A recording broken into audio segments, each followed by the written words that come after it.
Avós maternos. Minha mãe é filha de Juventino Melo e Alice Senhorinha Miranda Melo.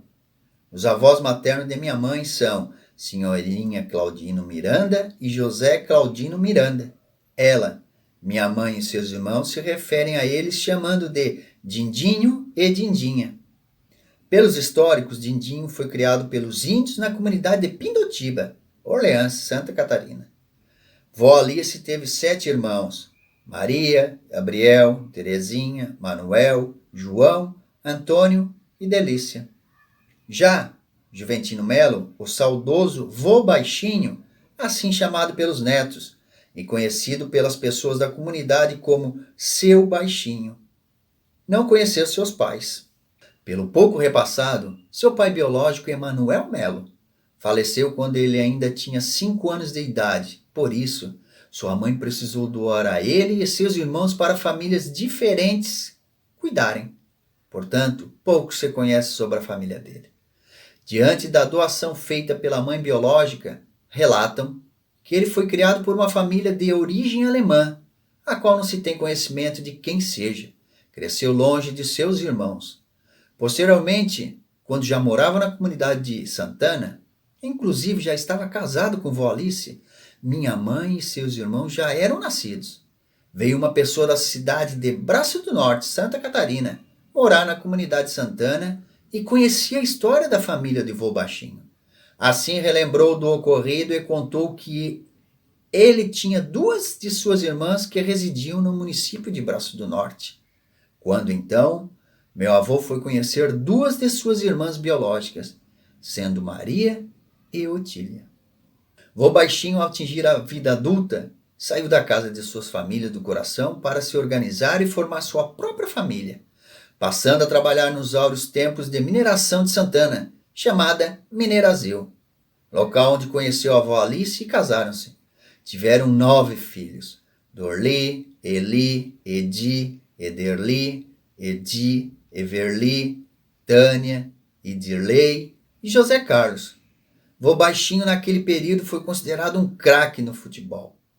José Carlos, um dos irmãos de minha mãe, faleceu com apenas 2 anos de idade e ele não possuía nenhum movimento corporal.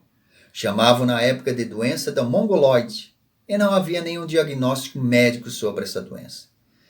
Tio Ederli faleceu com apenas 27 anos de idade e foi um dos 31 mineiros que faleceram no trágico acidente de 10 de setembro de 1984, sendo encontrado apenas no 3º dia. Deixou sua esposa, tia Marilene, e 2 filhas, Marielle e Manuela. Pelo fato de meu avô ter sido criado de uma maneira tão dolorosa, ele sempre ensinou aos seus filhos que onde comem 2, comem 3, e que o mais importante para uma família é a união e o amor. Quando vivo, o vô baixinho adorava uma festa e reunir a família. Dessa forma, mesmo em situações precárias e com pouco conhecimento científico, ele nos ensinou e deixou de herança esse legado, que o amor e a união são os elementos fundamentais e primordiais para a formação da família.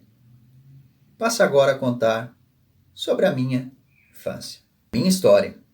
Morei até os 15 anos na comunidade Santana, município de Uruçanga, em Santa Catarina. Residíamos na casa de meu pai, que herdou de seus pais. Esta casa sempre nos trouxe boas lembranças. As características de quando construída por meus avós ainda permanecem no imóvel, como por exemplo, as madeiras utilizadas na época para construir e mesmo com as reformas que precisaram fazer para manter a residência em boas condições, as particularidades da época ainda se vislumbram. Uma das transformações que foram feitas é que antes do meu nascimento havia um fogão a lenha e depois que nasci tiveram que retirar aderindo o fogão a gás, visto que a partir do momento que comecei a engatinhar colocava a mão nas labaredas que mantinham o fogo aceso. Outra lembrança é de que no Mário tinha o seu estabelecimento, o açougue, dentro da Vila Santana. Ficava uns 500 metros de distância de nossa casa. Como a mãe precisava trabalhar em Uruçanga, e meu pai era quem cuidava e mantinha o funcionamento do açougue, junto com o nono, teve que ser construído um novo abatedouro nas terras de nossa casa, para ficar mais próximo e não tão sozinhos. O nono Mário tinha um carro de boi que era de um boi só. Ele possuía um boi muito manso chamado Pampo. Quando ocorria abatimento, utilizava o carro de boi para transportar a carne, e o Pampo puxava o carro sozinho, cruzando toda a vila de Santana até o açougue onde era comercializada. Não sei direito o que aconteceu com o Pampo, mas o que dizem é que meu nono ia sacrificá-lo, pois já estava muito velho. Entretanto, o boi berrava muito e meu nono não o matou. Frisa-se que nossa residência foi construída nas terras que meu pai havia herdado do nono Mário. Nono dividiu a herança de seus filhos ainda em vida. Meu pai havia ganhado o terreno localizado nas proximidades do bairro Rio Maior, também em Uruçanga, Santa Catarina. Sendo assim, permutou as terras de Santana que eram de propriedade da Companhia Carbonífera de Uruçanga, a antiga CCU. Nessas terras havia uma mina de carvão já desativada e permaneceu a espécie de um riacho, o qual conservava um pouco de pirita, rejeito de carvão. Recordo que não gostava de deixar-nos brincar ali. Justificava que as águas daquele riacho puxavam as pessoas para baixo, e se pisássemos ali, iríamos para baixo das terras.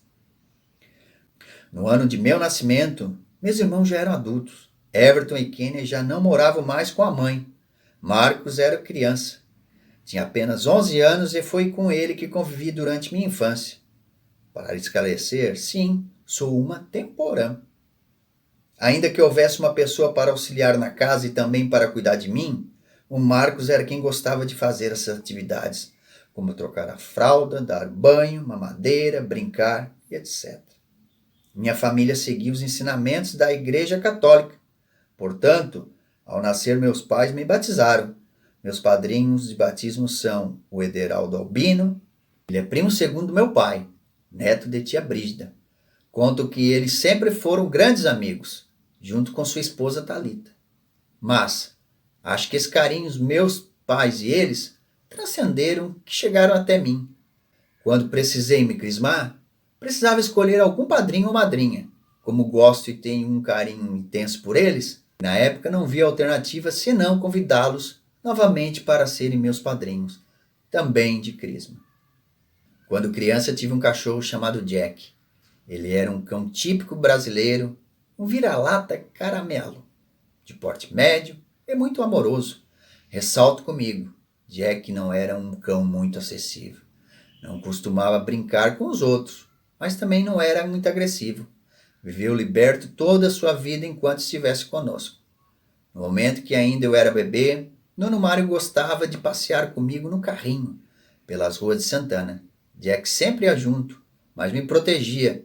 Sentava na frente do carrinho e não deixava que ninguém se aproximasse de mim. Um pouco maior, costumava fazer de Jack meu cavalinho. Montava em cima dele e ele andava para cima e para baixo comigo em cima. Como disse, Jack não era um cachorro muito acessível. No entanto, incrivelmente ele me deixava o apertar suas orelhas, rosto e rabo. Claro, em forma de brincadeira. Porém, Jack nunca deixava que outras pessoas, mesmo os familiares, fazendo isso com ele. Era inacreditável, mas sim, Jack deixava apenas eu. E isso causava tamanha surpresa nos demais quando presenciavam essa situação. Felizmente a maldade existe, e não consideramos que esteja distante de nós. Ao contrário, ela está bem próxima, mais do que podemos imaginar. E isso aconteceu com Jack.